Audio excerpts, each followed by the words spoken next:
Amigos, ¿cómo están? Bienvenidos a una nueva edición de Escaño 131. Revalorar la educación superior técnica es el propósito de la Ley de Institutos y Escuelas de Educación Superior.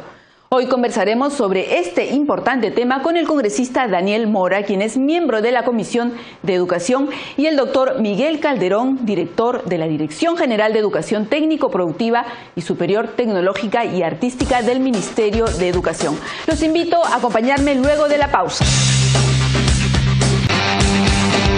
Estamos de regreso en Escaño 131 y como mencionamos en el bloque anterior, el tema de hoy es la Ley de Institutos y Escuelas de Educación Superior. Vamos a dar la bienvenida a nuestros invitados, al congresista Daniel Mora y al doctor Miguel Calderón, quienes ya se encuentran presentes con nosotros aquí en los estudios del canal del Congreso de la República. Y vamos a ir de frente a tratar en qué consiste esta Ley de Institutos y Escuelas de Educación Superior, que es una propuesta planteada por el Poder Ejecutivo, pero también hay una propuesta legislativa presentada por el congresista Daniel Mora. Congresista, ¿por qué surge la necesidad de presentar una ley de institutos? En primer lugar, la ley de institutos, tanto como la ley universitaria, se ha hecho con bastante coordinación con el Ejecutivo, porque si no, no sería practicable una ley de esta naturaleza. Entonces, ha sido el principio que guió a la Comisión de Educación para hacer las leyes relacionadas con la educación, porque teníamos que crear organismos y como congresistas no podemos crear organismos. Teníamos que tener la anuencia del Ministerio de Educación, y esa ha sido la gran ventaja por la cual hemos tenido éxito en sacar leyes importantes para la educación. ¿Por qué era importante la ley de instituto? La ley de instituto era importante porque cerraba todo el tema de la educación nacional, la educación básica regular y la educación superior que tenía los institutos y escuelas superiores y la educación universitaria. Acá todo lo hemos juntado en un solo paquete, que es la educación superior. Están los institutos, las escuelas superiores la legislación dispersa y la universidad. Con eso prácticamente cerramos el circuito. Nos hubiera gustado sacar una ley muy especial para educación rural, pero creo que el avance que se ha logrado en estos últimos años es importante en cuanto a legislación y también en cuanto a la gestión que se ha hecho para cumplir con estas leyes, ¿no? ¿Comparte usted con el congresista que es la unificación de las leyes, pero también la revalorización de lo que es la educación técnica? ¿Es la posición del Ministerio de Educación en todo caso? Sí, coincidimos totalmente con lo que señala el congresista. La revaloración de la educación tecnológica es importante y además es un elemento que, como bien señala, complementa todo lo que ha sido el esfuerzo de revalorar la educación universitaria. Si queremos una educación universitaria de calidad, también las escuelas y los institutos lo deben de tener, porque justamente hacia donde debemos de atraer de aquí en el futuro a los jóvenes para que se puedan formar en las carreras técnicas, que son lo que realmente requiere el país. Congresista, en cuanto a la nomenclatura, ¿van a seguir siendo institutos, escuelas o queda solamente como institutos? Hemos cambiado el tema de institutos tecnológicos por institutos técnicos, porque en realidad son técnicos y se enseña una disciplina determinada, una o dos disciplinas conocidas y que son para la parte operativa más que la parte creativa, de asimilación de tecnologías, de adaptación, desagregación o innovación. Pero también se crean las escuelas superiores pedagógicas y tecnológicas. En las tecnológicas, que no hay ni una en el país, que ojalá las empresas privadas se animen a crear una escuela de ese tipo, porque es muy costosa. Claro. Y el Estado, generalmente en los países que tienen este tipo de escuelas, las gerencia el Estado, porque es muy costosa la inversión que hay que hacer en laboratorios, etcétera. Creamos una escuela que va a hacer junto con la Fuerza Armada y la escuela y el Instituto Tecnológico de las Fuerzas Armadas, juntarse con el Instituto Científico Tecnológico, que podrían ser la base de una gran escuela, y creemos que en el país pueden haber dos. Pero lo importante es que se revalora la educación, como la ha mencionado acá el señor Calderón, el director de la Escuela de Educación Superior Técnica y Tecnológica, y el término tecnológico se usa para otra cosa. Una cuestión importante también es que los institutos deben hacerse por áreas productivas que tengan en la región. Es decir, la educación que se dé en los institutos en las provincias debe ser para provecho de sus regiones, para provecho de sus localidades, para provecho de la nación. No es posible que tú tengas un instituto que da carreras que no sirven para nada de determinada región. Y se crea un organismo Educatec, un órgano desconcentrado, que va a tener representaciones de producción de otros entes del Estado, más un comité técnico que se forma en cada región, donde están las empresas, donde están los entes productivos, y ellos son y Dirección Regional de Educación, donde ellos van a generar las carreras que requiere la región. Y creo que es sumamente importante es más o menos lo que hace el SENATI. Y creo que ese tema va a funcionar bien. Ojalá se integre a la región, porque también se había dicho que la región no está integrada dentro de este sistema. Y implementarlo va a costar, porque nos hemos olvidado muchos años de la educación superior en este sentido, técnica y tecnológica. Entonces tenemos laboratorios de hace 40 años, talleres de hace 50 años, en la cual el Estado prácticamente se despreocupó. El rol rector nuevamente lo recobra el Ministerio de Educación, y esperamos que el próximo gobierno también le ponga mayor énfasis, perfeccione, mejore, pero no retrocedamos. Son varios cambios, congresista, que se están planteando en esta ley, pero deberíamos partir por cuál es la situación real en la que se encuentran los institutos en este momento que ameritan una reforma. Sí, tomando lo que ha dicho el congresista, por ejemplo, el 75% de la matrícula actualmente, tanto en educación tecnológica pública como privada, está concentrado en carreras como, por ejemplo, administración, contabilidad, computación informática, enfermería técnica. Entonces, ese, digamos, divorcio entre lo que necesita el aparato productivo del país y los institutos tecnológicos es patente. Eso es lo que tenemos que trabajar, ¿no? Y justamente uno de los roles que estamos recuperando para el Ministerio de Educación a través de Educatec es la planificación de una oferta hacia dónde debemos de dirigir la inversión pública para que realmente las carreras sean productivas, tanto para los empresarios como para que los jóvenes puedan tener carreras atractivas que les permitan insertarse rápidamente al mercado laboral, ¿no? Entonces, por ese lado yo creo que es un gran logro también el tener a Educatec en este tema. Hay un tema adicional. Nosotros hemos hecho, y es uno de los sustentos también de esta ley, una evaluación de toda la oferta pública en términos, primero, de condiciones básicas para dar el servicio educativo, y segundo, si es que las carreras que tiene están adecuadas a lo que es, digamos, la actividad económica de la región. Y de más o menos 360 institutos públicos que hemos podido tener toda la información, que es casi el 100%, solamente 17 tienen las condiciones de excelencia para dar el servicio educativo. De ellas, 166 o les falta docentes, no tienen capacidades o no tienen infraestructura, como señala el congresista, equipamiento obsoleto, y unas 171 no están en condiciones de dar el servicio educativo. ¿Con equipamiento obsoleto se otorgan licencias? No, sí se van a otorgar ese. Exactamente, o sea, vamos a entrar a un proceso de revalidación. Ahora, como señala el congresista, por ejemplo, hay muchos institutos, y eso lo ha visto, con módulos húngaros de la década del 70, ¿no? Entonces, que todavía sirven para formar, digamos, a muchos metalmecánicos aquí en el país. Estamos 3 generaciones por lo menos de tecnología atrás, porque esas máquinas ya no se usan, o se usan muy poco, ¿no? O sea, a nivel mundial. O sea, estamos en otro escenario totalmente diferente, por ejemplo, ¿no? Mecánicos automotrices. Hemos encontrado pues motores del año 50-60. Ya no existen esos motores. Los principios son los mismos, pero ahora tú encuentras, para que salga y se inserte en el mercado laboral, los motores son electrónicos, son computarizados, inyección electrónica, nada de eso se hace con simulaciones en otros talleres, y sale nuestro mecánico automotriz, ¿y dónde se va a insertar?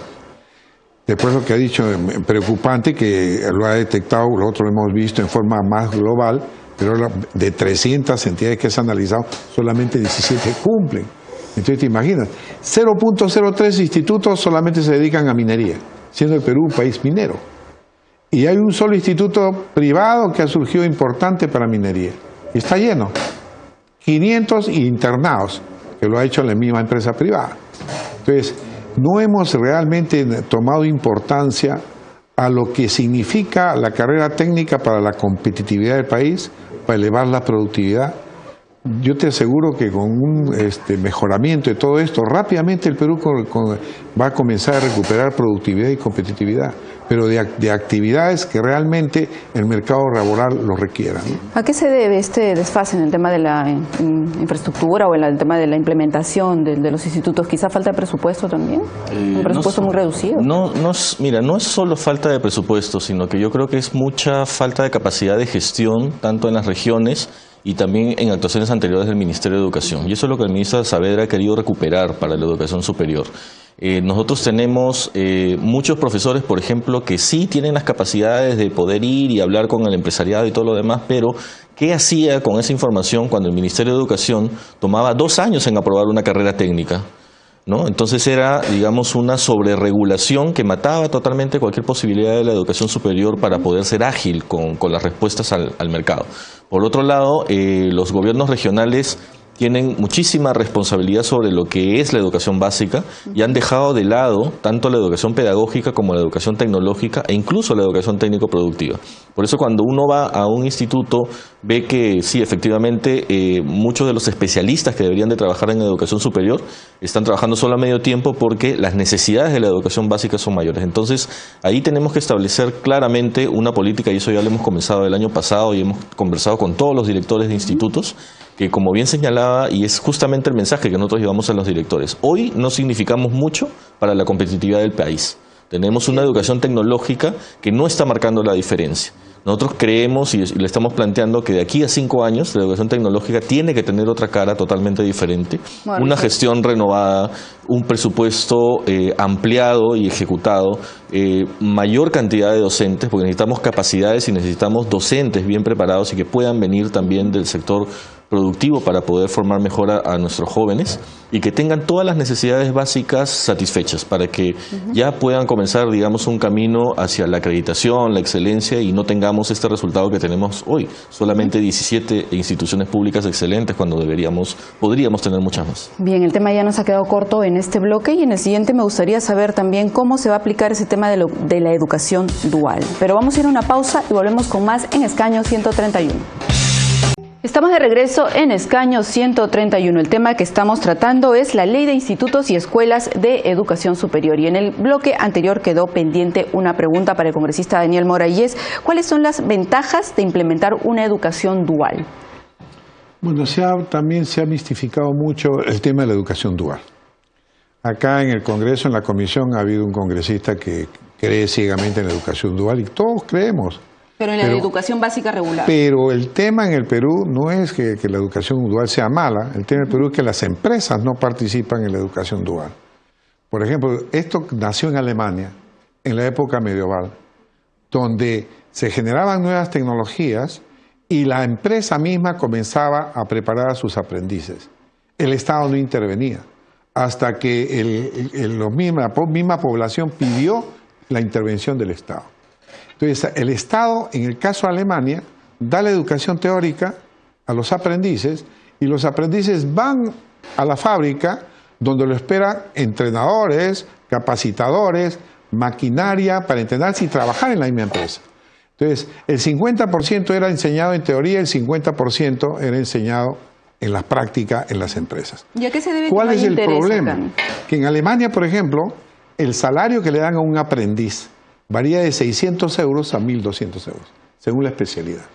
En el Perú hemos tratado de meter la educación dual, pero para que el empresario le pague ese aprendiz por lo menos el sueldo mínimo. Y aún así, la mitad del sueldo mínimo, y las empresas no lo desean o no lo adquieren. ¿Por qué?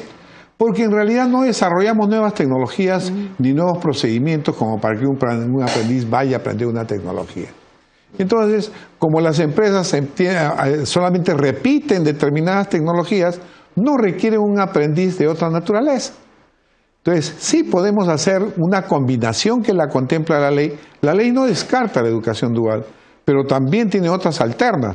Nosotros descubrimos en Jaén, por ejemplo, que una cooperativa que necesitaba tener técnicos expertos, campesinos expertos en siembra de café, atacar la roya, etcétera, hicieron un convenio con un instituto privado, San Agustín. El instituto preparó las clases, la cooperativa le puso laboratorios, etcétera, implementó 80.000 cooperativistas y armaron un curso excepcional. Mira, es una cuestión totalmente diferente como lo hacen en Alemania, pero es nuestra realidad. Y le preparó un curso donde los campesinos fueron a este instituto y de ahí los profesores iban al campo con los campesinos. La productividad se incrementó en 4 veces.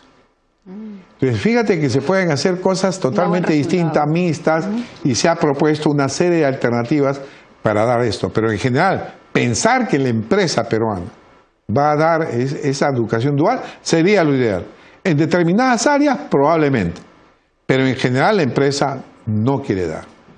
El tema de Senati tiene resultados porque es una asociación prácticamente público-privada. donde el Senati recibe un 0,75% de todas las planillas.